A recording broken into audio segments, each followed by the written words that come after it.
Viewer आप अपने person को विजुअलाइज करिए और मैं आपके और आपके पर्सन के लिए कार्ड स्प्रेड करता हूं।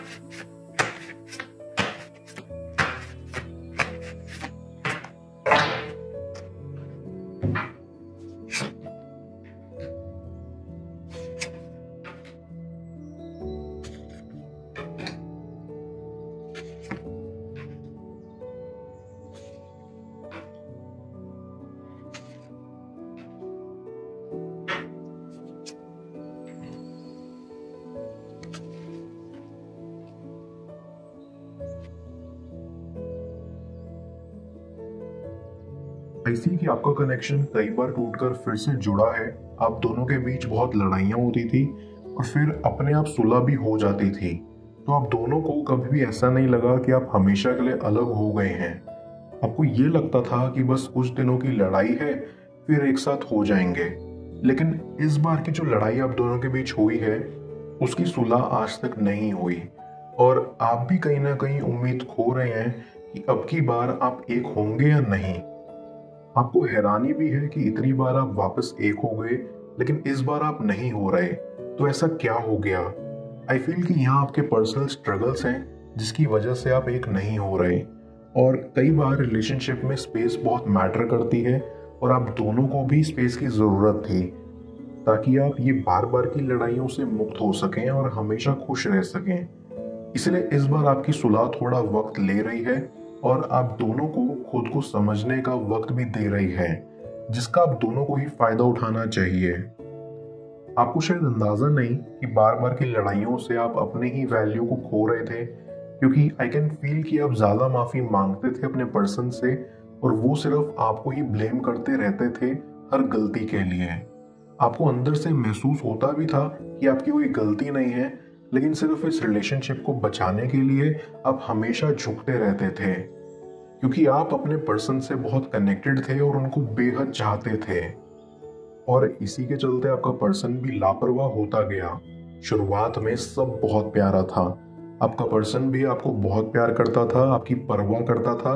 आपको कभी ये महसूस नहीं होने देता था कि आप अकेले हो या आपको वो प्यार नहीं करते। लेकिन जैसे हर चीज का बदलना जरूरी है, वैसे ही इंसानों का बदलना भी उनकी फितरत में से ही एक है। आपको धीरे धीरे ये एहसास होने लगा कि आपका पर्सन चेंज हो गया है। वो आपको पहले जैसा प्यार नहीं करते, पहले जैसा वक्त नहीं देते और आप इस वजह से अंदर से टूट चुके थे। ना चाहते हुए भी आप उनसे माफी मांगते रहते थे और इसकी वजह से आपने अपनी सेल्फ रिस्पेक्ट खो दी थी, क्योंकि आपके पर्सन को तो यही लगता था कि हमेशा की तरह आप उनके पास चलकर आएंगे और माफी मांगेंगे और चीजें पहले की तरह नॉर्मल हो जाएंगी। लेकिन इस बार आप बेहद ही टूट चुके हैं और नहीं चाहते हैं कि बेवजह की माफी मांगे, जो कि बिल्कुल सही है। आपके पर्सन ने कभी आपको खोने का दुख नहीं महसूस किया, हमेशा आपने ही किया, क्योंकि आपको ही डर लगा रहता था कि कहीं वो आपसे दूर ना हो जाए, इसलिए आप उनके पीछे भागते रहते थे और उनको कभी एहसास ही नहीं हुआ, ना ही कभी आपको खोने का डर उत्पन्न हुआ, क्योंकि वो ये जानते थे कि आप उनके बिना नहीं रह सकते और इसलिए आप चाहे कुछ भी हो जाए उनके पास जरूर आएंगे। लेकिन वो भूल रहे थे कि उनकी भी फीलिंग्स हैं जो आपको लेकर कहीं खो गई हैं, जिसको उन्हें वापस लाना चाहिए। आई कैन सेंस कि आप काफी मेंटली डिस्टर्ब्ड रहे हैं इस कनेक्शन को लेकर। आप यहाँ इस सिचुएशन में बेहद मासूम थे और अपने सेल्फ रिस्पेक्ट जैसी चीजों पर उतना ध्यान नहीं देते थे। आप तो अपने पर्सन को बस अपना मानते थे और उन पर आंख बंद करके भरोसा किया करते थे। लेकिन धीरे धीरे जैसे जैसे आप इस कनेक्शन में ग्रो होते गए और चीजों की परख करने लगे, आपको ये एहसास होता चला गया कि इस कनेक्शन को सिर्फ आप संभाल रहे हैं और रिश्ते हमेशा दोनों तरफ से ही निभाए जा सकते हैं। और इसीलिए इस बार की लड़ाई जो हुई उसने आपकी आंखें खोल दी। आपको ये एहसास हो गया कि इस बार आप नहीं झुकेंगे, क्योंकि आपकी कोई गलती नहीं है। पहले आप अपने दोस्तों को कहकर एक होने की गुजारिश अपने पर्सन से किया करते थे, लेकिन अब वही दोस्त आपको अपने पैरों पर अकेला खड़ा होने को सिखा रहे हैं, जो कि आपके लिए बहुत अच्छा है। एक पॉइंट पर आके आपको समझ नहीं आता था कि आप क्या ही जवाब दें। आपको ऐसा लगता था कि आपके पर्सन को आपकी फीलिंग्स, आपका कंसर्न समझना चाहिए, लेकिन वो नहीं समझते थे। और धीरे धीरे जब चीजें आउट ऑफ कंट्रोल होती गई, तब वैसे वैसे आपकी हिम्मत भी टूटती रही।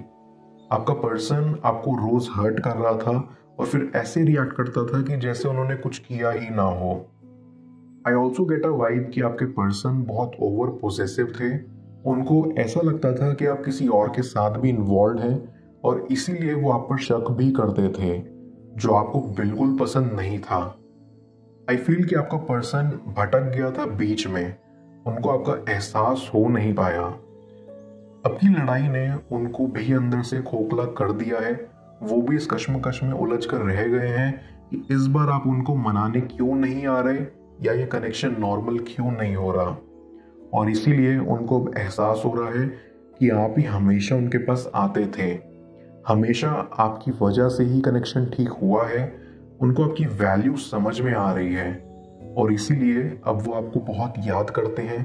वो सोचते हैं कि काश उन्होंने आपको अपनी हरकतों से थकाया ना होता, तो आप उन पर आज ऐसे गिव अप नहीं करते। उनको एहसास है कि उन्होंने बहुत बड़ी गलती कर दी है आपको समझने में, और इसीलिए अब वो कोशिश करेंगे कि किसी तरह से आपको मनाया जा सके। मैं कार्ड्स को क्लैरिफाई करता हूँ, तब तक आप प्रॉपर एनर्जी एक्सचेंज के लिए इस रीडिंग को लाइक कर दें, और पर्सनल रीडिंग के लिए आप मुझे ऊपर दिख रहे व्हाट्सएप नंबर पर अप्रोच कर सकते हैं।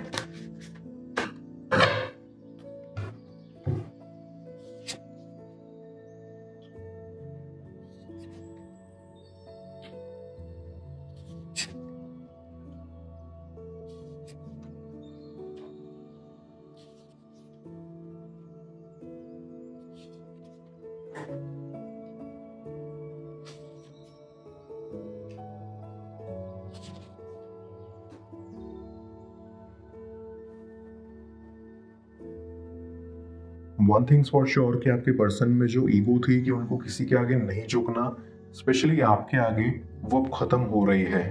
क्योंकि उनको विश्वास हो गया है कि इस बार आप नहीं आएंगे, उनको ही स्टेप उठाना पड़ेगा, उनको ही एफर्ट करना पड़ेगा, जो उन्होंने पहले कभी किया नहीं।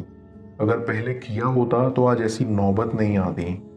वो ये सोचकर भी परेशान होते हैं कि कहीं आपने मूव ऑन ना कर लिया हो, कहीं आप उनसे इतना भी ना थक चुके हो कि आप उन्हें एक और मौका ही ना दें। लेकिन ऐसा नहीं है, क्योंकि भले ही आप उनकी हरकतों से परेशान थे, लेकिन प्यार तो आपके दिल में आज भी उनके लिए बरकरार है। आप देखना चाहते थे कि आपका पर्सन आपकी परवाह करता है या नहीं, या वो एफर्ट करने आएगा या नहीं। क्योंकि कभी कभी आपको ऐसा भी लगता था कि आपका पर्सन इमेज कॉन्शियस है, उनको अपनी इमेज की बहुत परवाह है। अपने फ्रेंड्स के सामने वो अलग रवैया रखते हैं और आपके साथ अलग, और आप चाहते थे कि वो जैसे अंदर से हैं वैसे बाहर से रहें। डीप डाउन आई फील कि आप उनके फेकपन से भी परेशान थे, और आप सच में चाहते थे कि वो लाइफ में आगे बढ़े और लोगों के साथ रियल रहें। यहाँ डेफिनेटली आई कैन सी कि आपका पर्सन आपको बहुत अब्यूज करता था, फिर वो चाहे मेंटल अब्यूज क्यों ना हो। आप सहते रहते थे, लेकिन आप उन्हें रोकते थे, बट वो नहीं रुकते थे, और इस वजह से भी आपका काफी ब्रेकडाउन हुआ है। लेकिन अब आपका पर्सन ये फील कर पा रहा है कि उनको आपको ऐसे अब्यूज नहीं करना चाहिए था। उनको लगता है कि आप बहुत हर्ट हुए हो, जो कि आप हुए हो, और जख्म इतने गहरे दिए हैं उन्होंने आपको कि इसकी भरपाई अगर वो करना भी चाहें तो कर नहीं सकते। लेकिन क्योंकि आप बहुत सॉफ्ट हार्टेड हो और आप आज भी उन्हें पसंद करते हो, अगर वो सच्चे दिल से माफी मांगने आए और उनके स्वभाव में वो बदलाव झमके, तो आप डेफिनेटली उन्हें माफ कर दोगे और एक कनेक्शन पहले की तरह ठीक हो जाएगा। बस फर्क इतना रहेगा कि पहले बार बार लड़ाइयां हो जाती थी, अब बिल्कुल नहीं होंगी, क्योंकि आपके पर्सन को अकल आ गई है। उनको समझ में आ गया है कि अब उन्हें आपके साथ कैसे पेश आना है। आई फील आपका पर्सन आपके बिना नहीं रह पा रहा, और वो आपका दर्द महसूस कर पा रहे हैं कि आप कैसे रहते होंगे। उनको अपने किए पर बहुत पछतावा है, और वो अपनी गिल्ट को सुधारने जल्द आएंगे। मैं ओरेकल ऑफ द फेरीज की मदद से यूनिवर्स से आपके लिए एडवाइस पूछूंगा। देखते हैं यूनिवर्स आज आपको क्या एडवाइस करना चाह रहा है।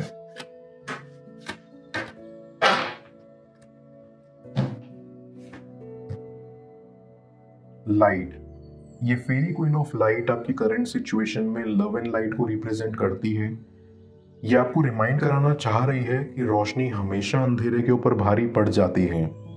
ये बताना चाहती है कि ये लाइट आपकी प्रोटेक्शन के लिए मौजूद है, जो आपकी लाइफ में किसी भी अंधेरे को मिटाने की क्षमता रखती है। और जहां भी ये पड़ती है वहां अल्टीमेटली सच सामने आ ही जाता है।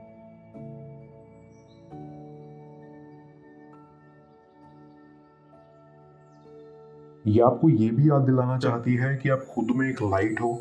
ये फेरी अंधेरे से भरे डार्क फॉरेस्ट में मौजूद है, लेकिन स्टिल इसकी खुद की लाइट दूर दूर तक फैल रही है, ताकि ये अंधेरे में भी अपना रास्ता खुद बना सके। इफ यू फील कि आपको खुद की लाइट नहीं मिल रही, तो ये फेरी आपकी लाइफ में किसी और के जरिए अपनी लाइट भेजना चाह रही है, ताकि आपके रास्ते में रोशनी आए। ये कहना चाहती है कि जब आप अपनी खुद की लाइट को डिस्कवर करोगे, तो बड़े अनएक्सपेक्टेड वेज में बिछड़े लोग आपकी लाइफ में दौड़े चले आएंगे। फेरी क्वीन ऑफ लाइट में बहुत डिफरेंट क्वालिटीज हैं, जो ना सिर्फ सच सामने लाती हैं, बट उस सिचुएशन के पीछे छुपी ब्यूटी और लेसन को आपको देखने को कहती हैं। इस वजह से वो आपको खुद से पागलपन की हद तक चाहेंगे। जाने स्क्रीन पर शो हो रही इस अगली टैरो रीडिंग में पेड पर्सनल रीडिंग के लिए आप मुझे ऊपर दिख रहे व्हाट्सएप नंबर पर अप्रोच कर सकते हैं। मैं मिलता हूं आपसे दोबारा अगली टैरो रीडिंग में। Till then, bless you.